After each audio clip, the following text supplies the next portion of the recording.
Okay, full pelt as well. Having ridden the 450 now, the new Himalayan 450, I've asked the guys down here at Essendon Motorcycles and Mowers if I can video the process of getting to the air filter. So Damo's in the workshop now, getting the bike ready for us to do a video, and we'll just see how easy or difficult that process is. So yeah, let's get into it.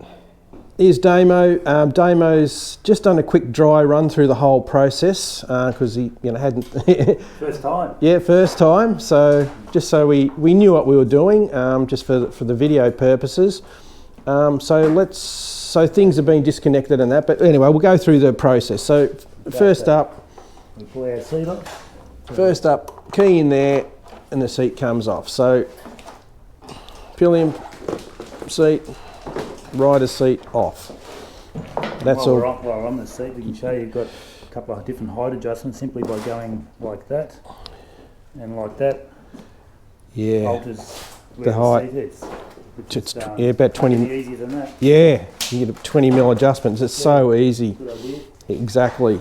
Then we've got 3 bolts. So on this bracket on the tank, we've got to pull off. Yeah, I'll just come around this side.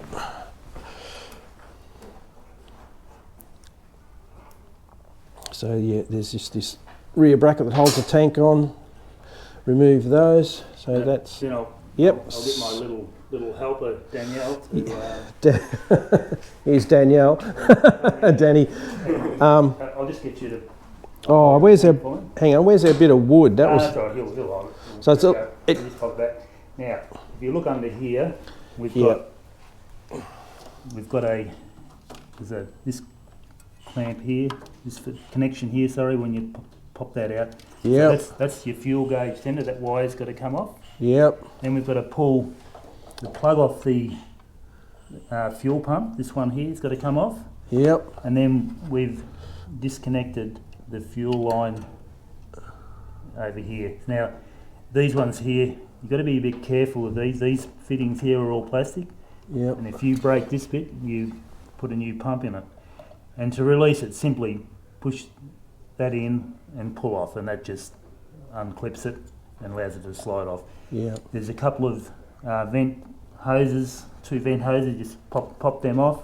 Yep. And then once we've done that, you can then pull the tank back a little bit out of the thing and then lift up. And as you'll see, that'll just tilt the tank. So there's where you've pulled the 2 hoses off. You can't get them mixed up because they're 2 different diameters. Oh yeah, it's good. You've pulled your electrical plug off the pump. Yep. And you've pulled the fuel rail line off. Yep. And you've disconnected the fuel gauge sensor. Yep. And that's it. And you can see the lugs on there. Thanks, Danny. Just chucked it over. So that's where they just locates in there. Yeah. And So now this exposes the air filter. Yep. Simply 3 screws on top here.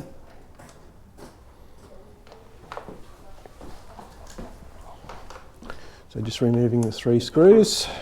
And this is quite a good fit. So it'll pop off with a little bit of, and you can see there that exposes the air filter. It's a paper element. Doesn't matter which way around it goes. It's pretty simple. Well, put it back in. It just. Yep. You can see it's got a little bit that sits over in the bottom, nice and firm there. Yep. And the air. Oh yeah. That's Yep. Yep. Go on. This will only go on one way because. So that's pretty easy. And you can see there it goes down nice and solid.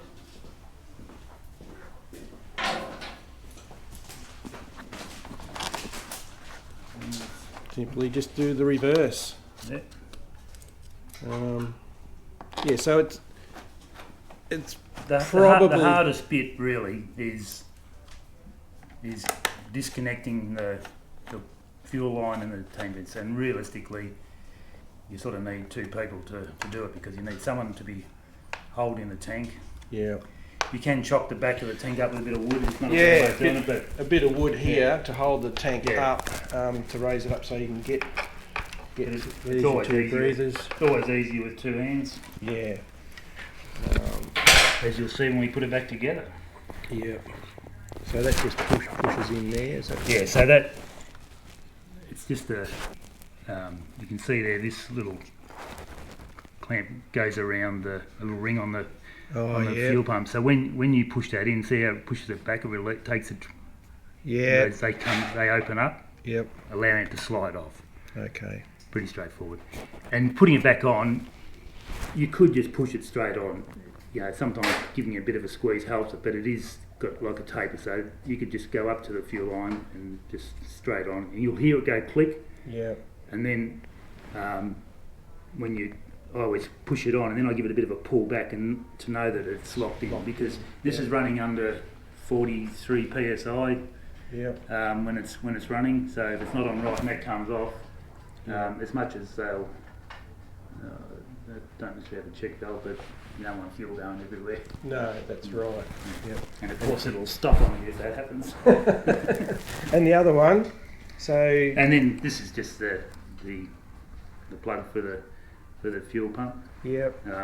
To release it, when you're pulling it off, it's got this little clip there. You can see there. Oh yeah. How that opens it up. Yep.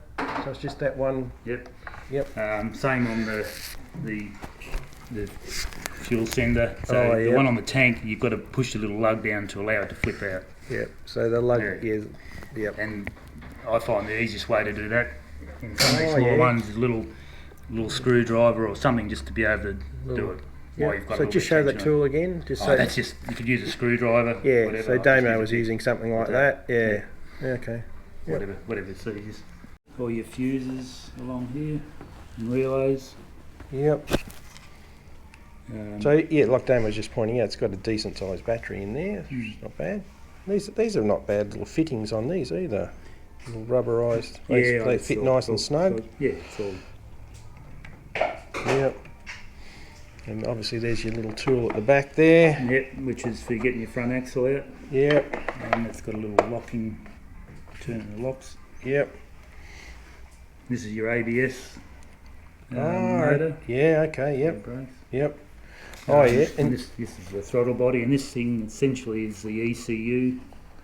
Your computer's controlling everything. Yep. Built into it. This plug here is where we plug our computer in for diagnostics. Oh, okay, yep. To see what's going on if you have problems. Yep. That's all very accessible. So that's how you get to the top of the shock there too. Yeah, top of the shock. So now you have to take the tank off. Yeah. So if you were wanting to pull the shocker out, certainly getting to the mounts is quite accessible and quite easy. You may be able to get to it from the side cut. No, I don't know. No, that's probably in the way. Yeah, coming from the top job. Probably a real wheel out and a hugger off to actually slide it out, but anyway, it's not it wouldn't be anything major. Yeah. Got a pretty crazy linkage setup. No doubt about that.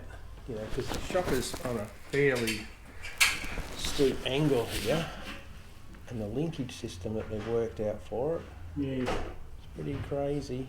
But it works. Yeah, it works. All right, Damo. Alright, we'll put it back together. Yeah, let's do that. Hot grips, yeah. Hang on, we'll just show you that, Dave. So there's an accessory wire there. Already ready to go. Yep. So presumably, they have genuine, maybe heavy grips, or yeah. I don't know, it would be light. But at least that's it. That's just sitting there. Okay, so while we've got the tank off, we can get a good look at the frame, and Damo's just pointed out. Just show us the frame. Well, you can see here, it's compared to the old Himalayan, it's certainly a totally new design. Yep. Using the motor as part of the stress member, it hasn't, the frame doesn't continue down. Yep. So there's the frame here. Yeah. Yep. Goes up there to. Here, and then mounting on the motor, and then continuing out the back. So the frame there, and then. So that engine gives you a bit more clearance underneath as well. Yeah. Yep. Quite a common. Yep. And we're talking about the valve clearances. The book says to do them at 10,000 K, 20,000 and 40,000, and I'm just asking Damo what his thoughts on how difficult to get to the valve clearances would be. And well, looking at it, to me it looks pretty simple, in as much that the airbox has got 3 bolts holding it on, and a Yep. clamp on the throttle body, so that would come off. Yep. And there's 3 bolts on the rocker cover, Yep. and then the cover would lift up and come out this way, and I think it'd be relatively easy. Yeah, cool. Yeah. Yeah, pretty straightforward. Yep. And you even can see here how the whole subframe can be Yeah, just bolts on. bolted off or taken off easily. Yeah. Yep. So we're just going to talk about doing an oil change. Yeah, so your oil filter is here. Yep. On this cover, and it's the same oil filter as the previous model, which is handy. Yeah, that's a bonus. Yep. Oil in here to fill it up. Yep. And then around the other side. And there's your little window, obviously down there. But Yeah, little window. And then if you come around this side, you'll see. hang on. Oh, sorry, I'll just grab this torch. And you'll see you've got the drain plugs down here. So there's 2. Where are we? There's 2 drain plugs down there. You may or may not be able to see them, but you can certainly see the holes there. You can pop this little bash plate off, obviously. Yep, bash plate off, drain plug, so easy to do an oil change on it. So just having a close look at the subframe here, it's fairly beefy, a big bracing through here.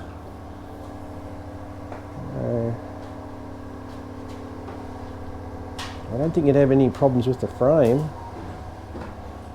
It's all pretty beefy. Yeah. So,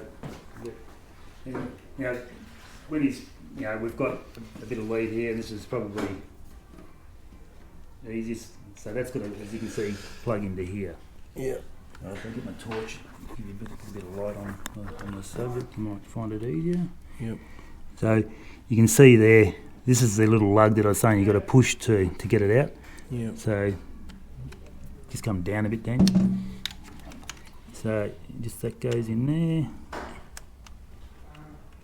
And give it a push and you hear it click and you'll see there, that's the lug that's clipped behind this bit. So now it doesn't come out. Yep. Okay, so then I always do the fuel one sort of last, because once that's on, and that's probably the more important one to be most careful with. Yep.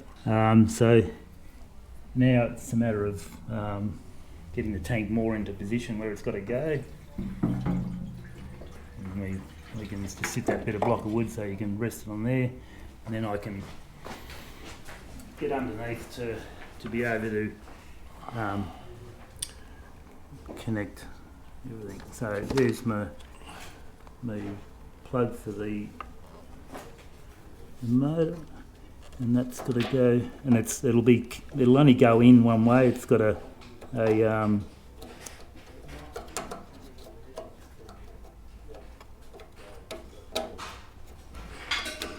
the way that might be. Okay, see it's going, and then when I Hang on. Yep. Oh. so I set it back on the thing, and then if I give it a push, you'll probably hear a click. Here we go, click, Yep. click then, Yep. and now we know that that's on. So now we've just got to connect our 2 vent hoses, Yep. which is there and there, and once again you can see the Different the sizes. 2 different diameters, so it's, Yep. um, Can't muck that up. can't really muck that up. Yep. And then I can feel them. I can feel the bigger one and the smaller one. So the Yep. bigger one's at the back, so I'll put that one on. Okay. And depending, yeah, that's on. And then the smaller one.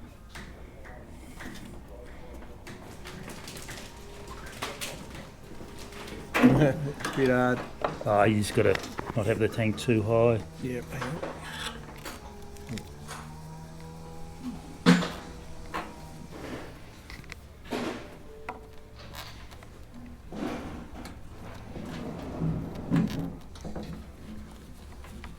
Sorry, Dave.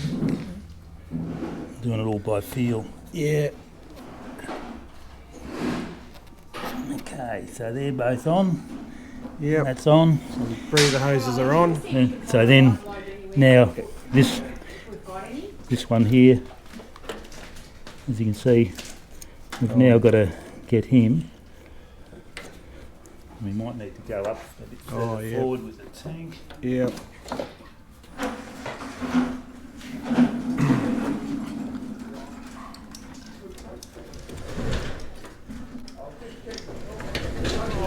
And then The camera in, and then you hear it click then. Yeah, I did hear that click. I'll give it a pull, doesn't want to come off. Yeah. So I sit. All right. And then make sure we're located right on here. So if you look, you've got there's a couple of little lugs that just got to go over on the tank, which you can see the.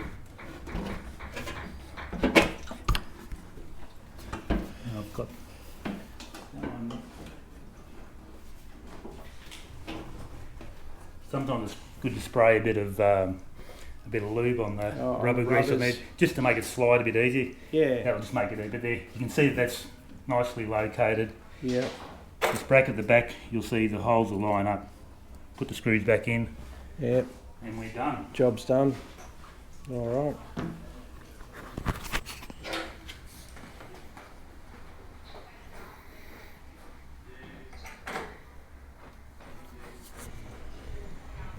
Yeah, so that was the process of getting to the air filter, and you can see if you were on your own, a block of wood or something under the rear here to hold the tank up would be very handy.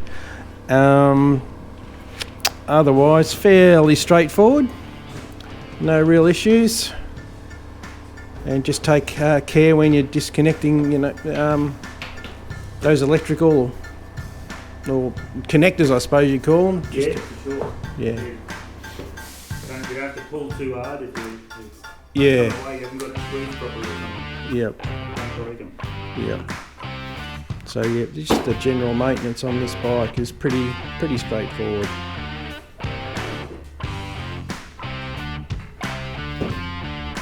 All right, Damo, thanks heaps for that. I really appreciate it. And yeah, there's the air filter change done and dusted. All right, catch you on the next episode of Full Pelted Pinkers. See ya.